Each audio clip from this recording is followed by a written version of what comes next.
Tonight I will be discussing Byzantine coins and how they reflected the changing religions and political figures of Byzantine culture.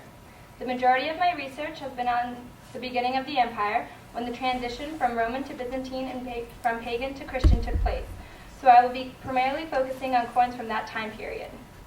But we'll conclude with the second half of the empire and exhibit.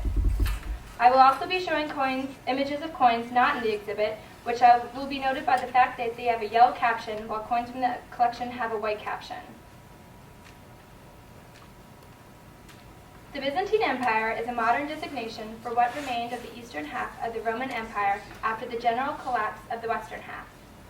While it is referred to as a separate entity, the people of the Byzantine Empire saw themselves as Romans and their state as a continuation of the Roman Empire.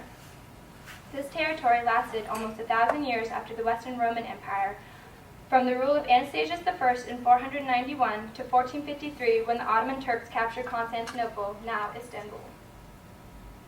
The empire at its height controlled almost as much land as the former Roman Empire, extending from southern Spain to Jerusalem. And as you can see here, this is the land that was the Byzantine Empire controlled before Justinian, and this is after. So from Spain to Jerusalem. The Eastern Roman Empire developed into the unique culture that became the Byzantine Empire through a blend of Christianity and the traditions of the Roman state with the Hellenism of the eastern provinces. Religion suffused the empire throughout all levels, a fact reflected in the art and coinage of the time. But how did such a completely pagan culture become so totally Christianized in a relatively short period of time? The development of Christian art can be divided into two distinct parts: late Roman pre-Constantine art of the 3rd and 4th centuries and early Byzantine art of the mid-4th to early 6th centuries. The art from these two periods of time differ greatly from each other. The imperial images used in a pagan context are what first made the empire a recognizably Roman world, and these images were used in the same way to make it a Christian empire. According to Jas Elsner, a prominent writer on early Christian art, imperial art images served as a principal method for transforming a world characterized by pagan identities into one dominated by the beliefs, attitudes, and myths of Christianity. The change in style of Christian artwork within the early Byzantine period was a response to the new dominant position of Christianity from the earlier dominance of paganism, as evidenced by the fact that the emperors from Constantine on utilized Christian symbols in imperial art and coinage to validate their power and authority to rule. When Constantine wrote the Edict of Milan in 312, allowing religious freedom in the Roman Empire, he began the incorporation of Christianity into Roman culture. Over the next century or so, the eastern and western halves of the empire were separating, with ruling figures in each territory. This was the beginning of the unique culture the Eastern Empire developed, separate from the Roman state, and would come to be known as the Byzantine Empire.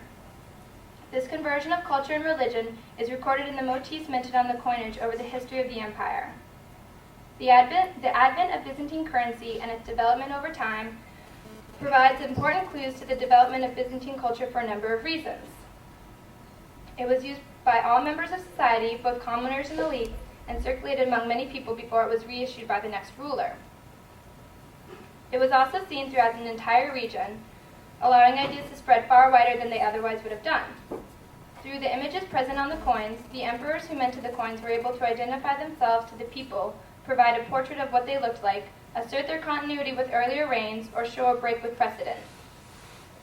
Coins depicted significant changes in imperial policy through imperial iconography. This is important because the vast majority of the population was illiterate and did not speak the same language as the ruling elite. For these reasons, coinage was easily manipulated by the emperors minting it for propaganda purposes. At this time, I will explore how pagan images in late Roman imperial art were appropriated in early Byzantine imperial coinage by early emperors, specifically examining the coins minted by Anastasius I, Justin I, and Justinian I, who ruled in succession from 491 to 565. These emperors adopted specific pagan motifs and transformed them into Christian images in their imperial art, applying Christian meaning and values to these formerly pagan representations. It is during these three emperors' reigns that the first significant changes are evident in the motifs, and the beginning of the new Byzantine style becomes apparent. In addition, I will discuss later emperors Phocas and Heraclius, who ruled from 610 to 641, and who not only continued the new traditions established by Anastasius, Justin, and Justinian, but implemented new images with no previous pagan history. These emperors were able to completely remove all aspects of pagan imagery from their coinage, thereby completing the new direction of the empire and establishing completely new motifs to the Christian world. In conclusion, the motifs and coins from the end of the empire will be discussed to show how far the Byzantine style developed from its Roman past. After the conversion of Constantine, Christianity began to draw on images derived from Roman political rule, as well as the more philosophically pagan images previously so prevalent. The Roman imperial motifs selected emphasized specific qualities such as piety, philanthropy, and love of wisdom, all of which are positive traits regardless of one's religion. At this time, the emperor and government played a major role in funding artistic projects in the Roman world. Because of this central role, the emperor was able to adopt pagan motifs and use them in a Christian context to promote the idea that he now ruled by the divine right of the Christian God. Despite these changes in imperial religion, it was not until Constantine founded the new capital of Constantinople in 325 that Christianity was really allowed to flourish. This break symbolized a rift between the Roman pagan past and the Christian future of the empire. Although Constantinople was meant to be the new Christian city, many pagan traditions were still respected and practiced there. The foundation ceremonies still complied with ancient pagan rituals. The forum, hippodrome, baths, and palaces all mimicked the models of earlier cities. Finally, art, much of it pagan, was lifted from every province of the empire and brought to adorn the new Christian city. This is most likely a reflection of the connection the general public still felt to their pagan roots. But in time, through the combination of pagan motifs into Christian symbols, the dominant position of Christianity was felt throughout the city and, eventually, throughout the empire. The coinage of the early Roman Empire ceased to be produced by the end of the 3rd century, and no elements of the coinage of the Byzantine Empire, except for the use of Latin inscriptions, date before the 4th century. This gap in the economic system was filled when Diocletian, who ruled from 284 to 305, implemented a new monetary system, which was comprised of a gold coin known as a solidus, with a variety of denominations of silver and bronze. Constantine continued to work under Diocletian's monetary system, which functioned until the economic reforms of Anastasius I. Anastasius's coinage would also use the gold solidus with its new fractions, the half known as a semisis, and the third, or tremisis. Additionally, Anastasius instituted a copper coin known as a phallus, which was to be one of the most conspicuous features of Byzantine coinage for the next 6 centuries, and since only the solidus and its fractions are earlier in date, it is with the creation of the phallus that a history of Byzantine coinage can most conveniently be begun. Before Anastasius is discussed, it is important to investigate another emperor who ruled the Eastern Roman Empire 40 years before him, Theodosius II. Theodosius was in power from 408 to 450. While he is not considered a Byzantine emperor, he was a forerunner of the Byzantine emperors, so it is useful to examine his coinage and the motifs he used to better understand the origins of Byzantine coinage. At this time, the empire was again split into eastern and western territories, with separate rulers for each half, Theodosius serving as the Eastern Emperor. He inherited his position from his father, Arcadius, who was also the Eastern Emperor before him. Theodosius was a weak emperor who allowed regents to rule in his stead for the majority of his reign, specifically his sister Pulcheria. Theodosius' coinage follows the Roman tradition of depicting the emperor on the obverse, or front of the coin, as a 3/4 bust with his name and title. Like his predecessors, he is depicted with cuirass and helmet. The cuirass is a full-body piece of shield, and holds a shield and spear. The reverse or back of the coin depicts a personification of Constantinople. Although after Constantine's conversion of Christianity, the gods and goddesses of the Greco-Roman pantheon slowly disappeared from imperial artwork and coinage, personifications such as Victory and Constantinopolis continued to be shown in an official context. These personifications could be retained while the pantheon was phased out because, according to Byzantine scholars, its denizens had possessed, for the great majority of pagans, a real, objective, and independent existence. They were not merely poetic or mysterious symbols, but divine personalities, patrons and protectors of both the state in general and of imperial dynasties in particular, worshipped in their own right. The personifications, who stood for powers and virtues on the other hand, had more of a symbolic role in society, and because of this, they were able to be shown in a Christian state. On the reverse Constantinopolis, which is the personification of the city Constantinople, is shown holding a scepter and a victoriola, which you can see right here. The scepter was a symbol of royalty in Roman coins. In the late 3rd century, the scepter started appearing on Roman coins as a staff with the tip in the form of an eagle. The victoriola is a figure of a victory surmounted on a globe, generally shown with a wreath extended toward the figure holding the orb. This motif has been found in much Roman pagan art, with the globe symbolizing the Roman world, indicating that the emperor had dominion and victory over the world. The pagan motifs on this coin are intended to reinforce the idea that Theodosius is the emperor by divine right, but the images used to convey this message are pagan in nature. Anastasius I was emperor of Byzantium from 491 to 518. Institutions conclude Byzantine coinage began with the economic reforms of Anastasius. However, the coins minted during his reign continue in the Roman tradition established by those before him. The Byzantines had not yet developed their own tradition. This is attributed to the fact that it is still for all purposes the Roman Empire. The people speak the same language and have the same traditions, only now more of the population is Christian. Anastasius came to power by marrying his predecessor, Zeno's widow, Ariadne. He had originally served as an imperial chamberlain who had lacked administrative experience but was considered intelligent and inventive. Emperors often used their coinage to assert continuity of earlier reigns, which would be important for Anastasius, whose only claim to the throne was marrying the widow of the emperor. Anastasius is depicted as a young man on the obverse of his coinage in a facing bust with a heavy emphasis on the military aspect of his position, despite the fact he was 61 when he came to power. He is shown clean-shaven, as Constantine was, wearing a cuirass with a shield in his left hand and a spear behind his head. On the reverse of the coin is no longer the personification of the city, but instead victory. The victory is holding a scepter surmounted by a cross. As stated earlier, the scepter was an early pagan Roman motif, but on this coin the eagle has been replaced with a cross, thus converting it to a Christian image. On the reverse, victory is shown in profile, advancing with a long jeweled cross. The inscription, Victory AAVCCC, which you can see right there, means Victory of the Emperors, which is what victory herself represents. With these symbols, Anastasius is trying to promote his right to rule, especially with the victory in the inscription. He is also promoting the idea of cultural cohesion across the empire by using the same coin types seen in Rome. The Byzantine citizens retained their pride in having stemmed from the Roman Empire, which is reflected in the fact that the coins from Anastasius are almost indistinguishable from those minted by the last Western emperor, Romulus Augustus. By following his common design for coins, Anastasius is legitimizing his right to power by showing himself as a military figure like Roman emperors of the past. Victory proceeding towards him with a cross combines both pagan and Christian elements on the coinage, suggesting his right to rule comes from both pagan and Christian deities.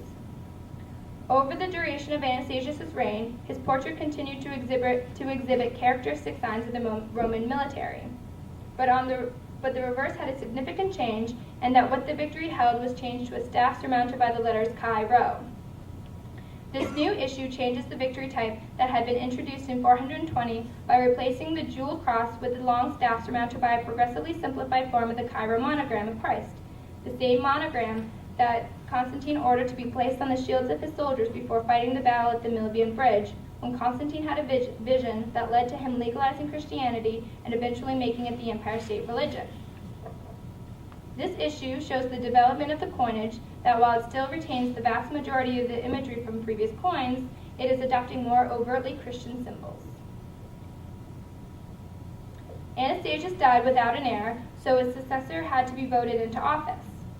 The imperial bodyguard had a decisive vote in the election and selected one of their own officers, Justin, who ruled from 518 to 527, was a Thracian from a peasant family who was inexperienced in government and 68 when he came to power. He began to create a tradition unique to the Byzantine Empire, but still needed to follow the earlier emperor's motifs to legitimize his claim to the throne. Because of this, the first type he issued follows Anastasius' last type, both on the obverse and reverse of the coins, and depicts the emperor's bust dressed in military gear with a victory advancing towards a Christogram. By issuing this coin as the first in his reign, Justin was demonstrating the continuity of rulers from Anastasius to himself, and in doing so, legitimized his claim to the throne. The emperor is depicted in military gear, but already the image is becoming more stylized and less individualistic. During his reign, Justin's focus was less on military might and more on political and intellectual power. He broke precedent with his second issue, not on the obverse, but on the reverse. In the new type, the figure is no longer a female Victory, but now a male angel, specifically the Archangel Michael. In the previous issues of Victory, a girdle was present just below her breasts, and she was shown in profile. Justin transformed her into Michael by removing the girdle and having him face the viewer directly. This change in position of the angel creates a more static and stylized version of the figure than had been on the previous coins. Michael is shown here holding a plain scepter surmounted with a cross in his right hand and a Globus Crucible in his left, which you can see right here. The Globus Crucible is a Christianized form of the Victoriola, where a globe is surmounted by a cross instead of a victory. This also indicates that the holder has dominion over the civilized world, with the cross indicating that this power came from the true Christian God. It is now apparent that the pagan motifs are being completely abandoned in favor of more Christian religious images. Justinian I, who ruled from 527 to 565, was the nephew of Justin and also served originally as a guardsman. It was under Justinian that the majority of the land lost in the collapse of the Roman Empire was recovered by the Germanic tribes, and the Byzantine Empire experienced its golden age. He became heir to Justin because his uncle had no children of his own. Justinian had a better upbringing than Justin, and according to scholars had adequate learning, extraordinary energy, and a keen sense of what the empire's new wealth and strength made possible. Justinian's coinage truly begins to show the beginning of a style distinct from Roman coinage. Justinian continued his uncle's shift in focus from a military to a political and philosophically motivated state. Justinian, in this early issue, is depicted like his predecessors in the three-quarter bust with helmet, cuirass, and shield. The reverse depicts the new change implemented by Justin of the archangel holding a staff surmounted by a cross in one hand with the Globus Crucible in the other. In the coinage he issues after this type, he is demonstrating the continued separation from an earlier reign by the incorporation of a Globus Crucible on the obverse of the coin instead of a sphere. You can see right there. In the coin from his later issues, the replacement of the spear for a Globus Crucible demonstrates the idea that the angel came from God to present Justinian with the Globus Crucible and show that the emperor is blessed with his power. The replacement also shows movement away from the warrior emperor of the Roman past in favor of a more religiously minded ruler. The Globus Crucible emphasizes the idea that the emperor holds the power from God, and through this, the divine right to rule. Justinian is the first truly Christian emperor because it is during his reign that all pagan motifs are removed from the coins in favor of images that promote the idea of the emperor's power stemming from his connection with the Christian God. 40 years later, in 602, the empire was plagued by its neighbors, the Persians, Slavs, and Avars, warring political factions within the empire, and famine. The emperor at the time, Maurice Tiberius, was constantly forcing down rebellion in the army until he was finally overthrown. A mutiny among the soldiers permitted a junior officer, Phocas, to come to power after the position of emperor had been offered to Maurice's son, Theodosius, and Theodosius' new father-in-law, both of whom declined the position. This was the first time an Eastern emperor had lost his crown since the founding of Constantinople.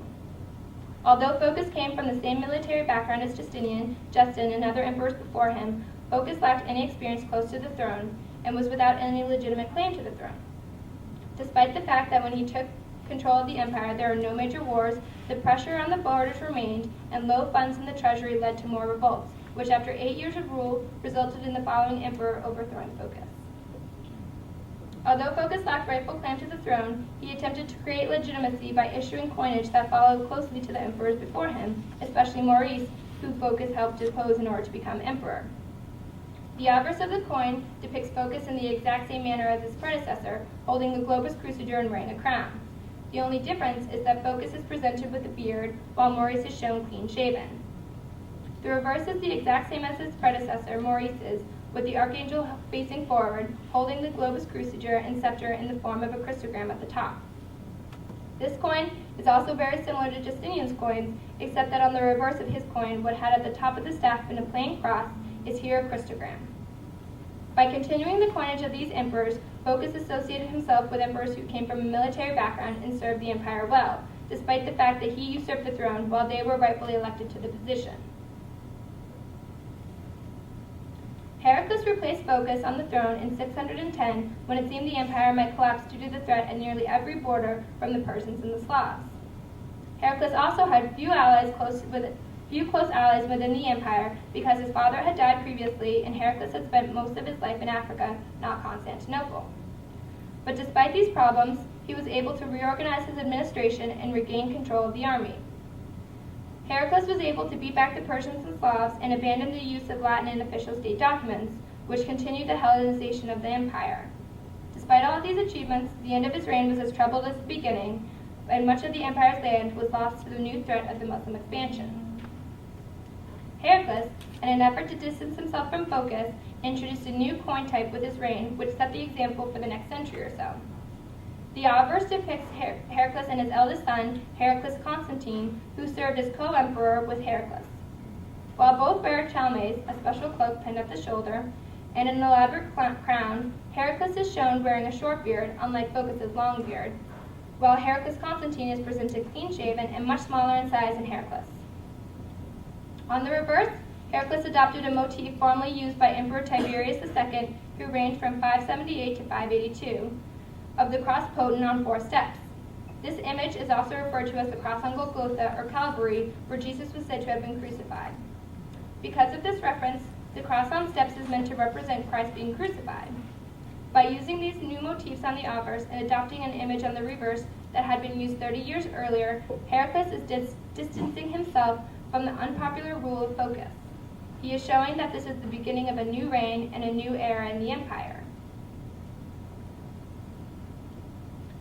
The remaining existence of the empire was marked by periods of war and peace. Over the centuries, the empire reclaimed land lost to other groups, specifically the Persians and Muslims.